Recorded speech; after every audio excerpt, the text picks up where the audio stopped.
Jason Horejs is the owner of Xanadu Gallery in Scottsdale, Arizona. He travels the country helping artists learn how to get into galleries and how to market their work. So, welcome to the show. Thank you for having me. It's a pleasure to be here, And thank you for Darlene. stopping here on your way to the next seminar. It's a pleasure. Now, you developed these seminars because as a gallery owner, you saw a need. So describe the need for us. And well, I've been in the gallery business for almost 17 years now, and over the course of those 17 years, of course, I've met many hundreds of artists who've been looking for gallery representation. And it amazes me, in fact, it never ceases to amaze me, how these artists seem to all make the same mistakes as they're approaching galleries. They're disorganized, they're trying too hard, their artwork is all over the place in terms of their portfolios. And so about a year and a half ago, I sat down and started to analyze what these artists were doing and realized that there was a real need for someone to give them some information about how to successfully approach galleries. And it was just a subject that didn't really exist out there. You know, you spend 4 years in art school learning skills and techniques to be a successful painter or sculptor, and then they just kind of throw you out in the world and tell you, go for it, you know, figure it out on your own. Yeah. So I saw that they had made these, you know, we're all making these similar mistakes, and over the course of a couple months developed this seminar program that helps them hopefully be better prepared to go out and approach galleries more professionally. So how many years have you been doing this? I've been doing this for a little over a year and a half now. And you get a lot of testimonials from people that it's really helped them? Yeah, it's been a great experience. I've helped hundreds of artists, and it is very gratifying to hear the stories of how they've gone out and felt comfortable approaching galleries and, you know, finally been able to reach their dream of showing their work in an art gallery. 17 years. Well, tell us about your background and also your family. They have a connection to art too. We do. I'm second generation in the art business. You know, my first memory as a child is not a sight and it's not a sound. It's the smell of oil paint.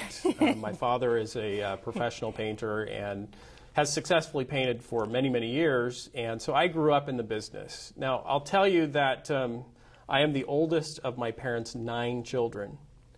And so I got to grow up during the starving artist period of my father's career. And, you know, very early on I decided that the art business may not be the most stable business to be in, you know.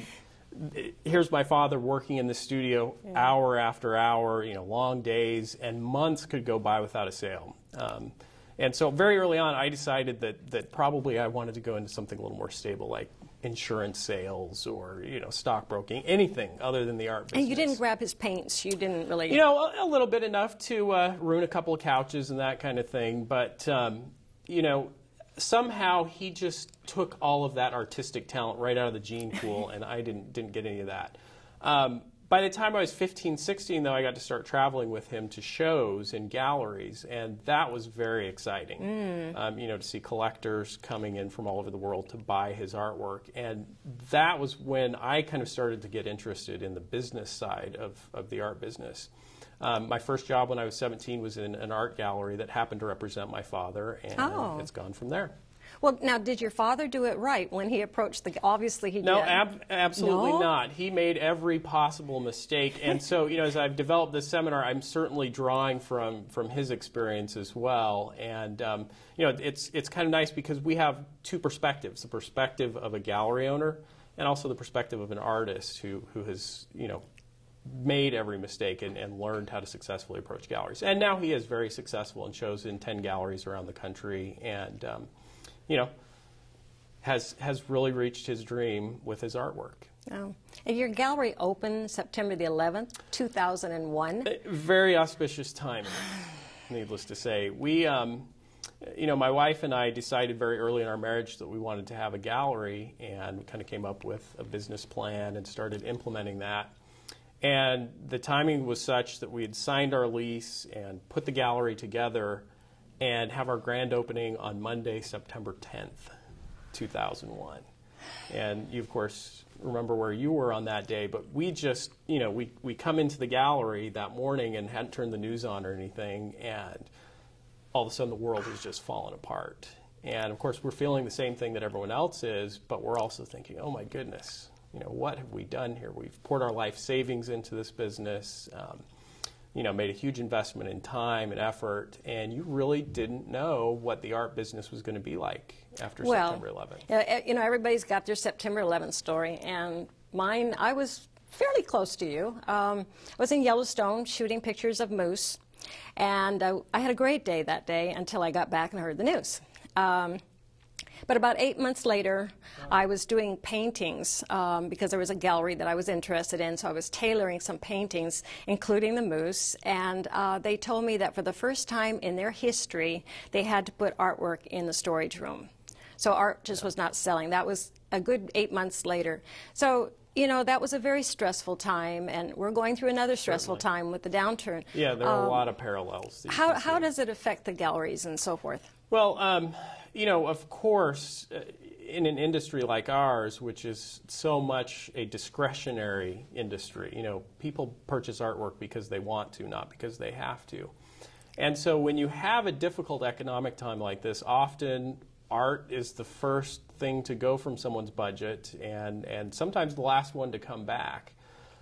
However, what we did learn from our experience with September 11th was that there are buyers out there who just can't stop buying art. It's almost like it's an addiction for them or something. Oh, good. Yeah. And, it sometimes takes some time for them to settle back in and realize that the world hasn't fallen apart, that, life goes on, and they still want to have that beauty in their lives. And that same thing will be true here. Yes, the art market is down, but it always comes back. Well, when did it pick up for you? This one gallery, 8 months, they were still suffering. So, well, I guess in that sense, we were lucky because we didn't have a track record before September 11th. Oh, I see. That's true. It was all up for us. It was interesting, though. The day of September 11th, of course, the gallery was empty. No one comes into the gallery. And, you're having those feelings of dread and doom. And the next day, we came in, opened again, and about half the day, the gallery was silent. But about midday, a collector pulls up in her car, walks into the door, and she kind of just walks in and sighs and says, I just had to get out of the house. I had to turn the TV off, and I wanted to do something beautiful. She found a sculpture. She bought it. You have never heard a sigh of relief like the one that I uttered as she walked out the door with that sculpture. And it just built from there. This current situation with the economy, we've already started to see an uptick in sales. We've had a great season this last 6 months, so I think that we're working our way through it now.